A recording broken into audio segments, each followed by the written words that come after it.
On the menu today are beef back ribs. I've got about 8 pounds of beef back ribs, but first we got to get a rub ready. And this is not going to be cooked today. We're going to be smoking these up tomorrow so these beef back ribs can soak in all these flavors overnight in the refrigerator. The rub I'm going to be using is an SPSPG rub. Not SPG, not salt, pepper, and garlic. We're also using smoked paprika. We're going to start with half a cup of kosher salt, half a cup of a coarsely ground black pepper, a quarter cup of granulated garlic, and a quarter cup of smoked paprika. We're going to mix this all together here. Now I doubt we're going to use this entire amount on the ribs. This is something you just save in a shaker bottle, which is what I'm going to do. All right, I'm going to transfer this to a shaker bottle and we're going to get our ribs over here. So here are the back ribs, about 8 pounds of USDA choice beef back ribs. I'm not going to take the membrane off of these. I almost never take membranes off beef ribs. Part of the reasons with the beef back ribs, and I've said this before, when they're cooked, they don't win any beauty contests. There's so much meat pulled back, so much exposed bone that shows up.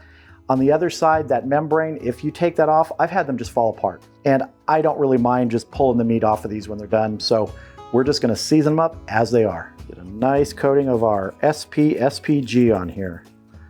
To move this guy to get under here, because they're overlapping on my tray. I'm really not gonna bother with the backside because like I said, there is membrane there, mostly bone. We're gonna focus on the front side here, on the meat side.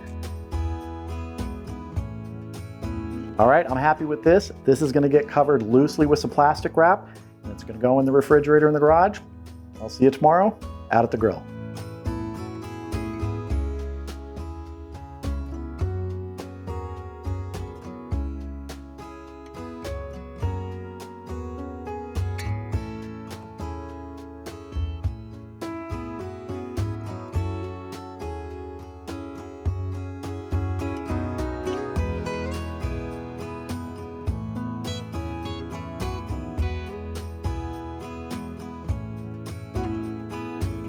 All right, the Lone Star Grillz is up to temp on this sunny morning.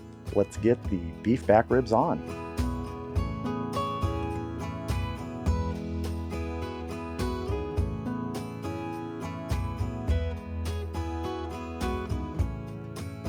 With the bright sunlight, I know you can only see half the ribs, but let's get this closed up and let them get smoking. So I'm going to be running the Lone Star today between 250 and 300 degrees. I'm going to try and keep it closer to that 250. I'm burning hickory wood and I put about 1 gallon in the water chamber. You can put water right in the bottom of the cooking chamber in this smoker. I'm going to be taking these beef back ribs to a state of tenderness today. Could be 4, 5, 6 hours. I don't know. But we'll come back in about an hour. We'll check them and see if we need a spritz. So I'll see you back here in about an hour.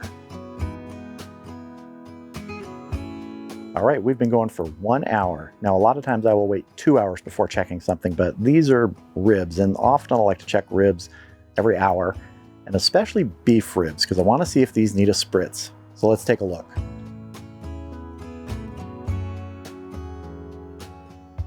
Now, I know in this light it's a little difficult to see, but they are looking a little dry. Let me move the lid and see if I can block the sun just so you can see a little better.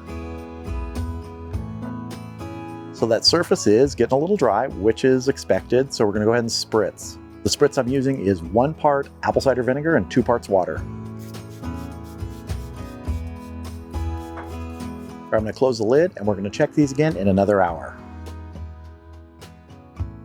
All right, we are at the 2-hour mark. The pit temp is running around 260-ish. That's at the grate level. If you look at the lid thermometer here, which is set a bit higher than the cooking grade, it's about 275. Let's go ahead and check these back ribs.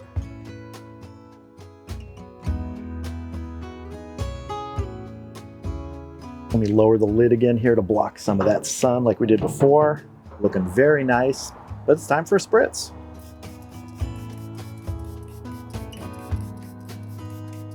Now at hour 3, I'll start checking for tenderness. I know we're not gonna be done at that point, but I just wanna get a gauge on how we're doing. So I'll see you back here in about an hour. All right, we are at hour 3. Let's check these ribs for tenderness. Oh, looking good. Getting some curvature there, and that's most likely from that membrane tightening up. That can happen. Let me lower the lid a little bit so we can see better here. Just gonna do a tenderness check here. Feeling pretty good. know what? Those are feeling nice and tender right now, so I'm gonna get them in a foil pan, cover them up, let them finish.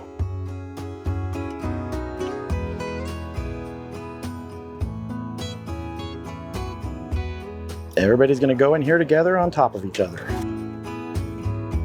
Gonna add the rest of my spritzing liquid into here.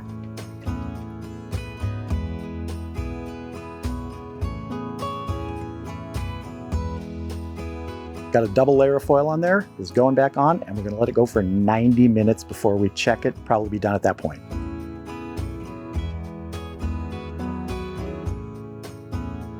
I'll see you back here in 90 minutes.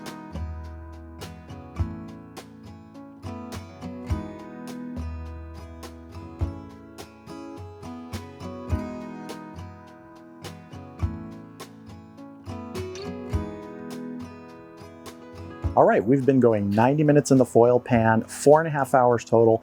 And if you saw there in that little interlude, I added a piece of wood. To this point, this cook has taken a total of 5 pieces of wood. The 2 pieces of hickory I started with, and I've added 3 total pieces. This Lone Star Grillz is a very efficient cooker, and those are half splits. They're about 10 inches long. I have them cut that way to fit in the fire management basket. Works great. But now, let's check our ribs.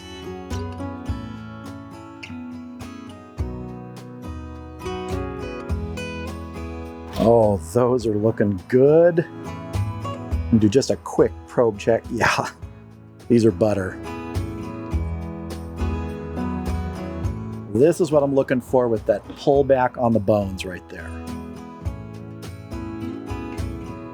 So I'm gonna keep those covered tightly, gonna take it inside, gonna let them rest for about 30, 45 minutes, and then we're gonna have a taste. And here we go. These are our finished beef ribs, these beef back ribs, which I do have to say look a lot better than other back ribs that I've done. I've had some look this good, but sometimes that meat just pulls completely away and all you're left with are bones here. This meat really held together because they were a lot meatier. Really nice color. These have been resting for a little over half an hour now, so we had 4.5 hour cook time, half an hour rest, 5 hours total. Let's cut into these. Oh, nice. She's got a nice little smoke ring there.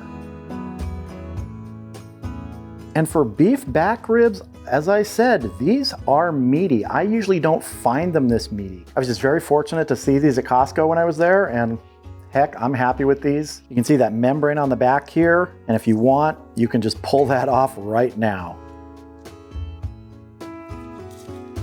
Most of it off there. With the beef ribs, I do like to leave that membrane on there, and if you get it off at the end like that, perfect. But in either case, I am ready to taste these. Let's dive in. Here we go. That is so good. Just meat and some seasoning. I didn't put any sauce on these. There are a lot of times I will sauce beef ribs. I know people give me a lot of grief for that, saying, you don't put sauce on beef. Well, I don't believe in rules like that. If you want sauce on your beef, go ahead. This time I just decided to go with the rub, see how it did, and that rub worked really well. Oh man, there's some serious juice in there. Now, if I was gonna do a sauce on this, I probably would do a little bit more of a savory sauce, not too sweet, but in all honesty, these don't need any sauce. 100% happy with these.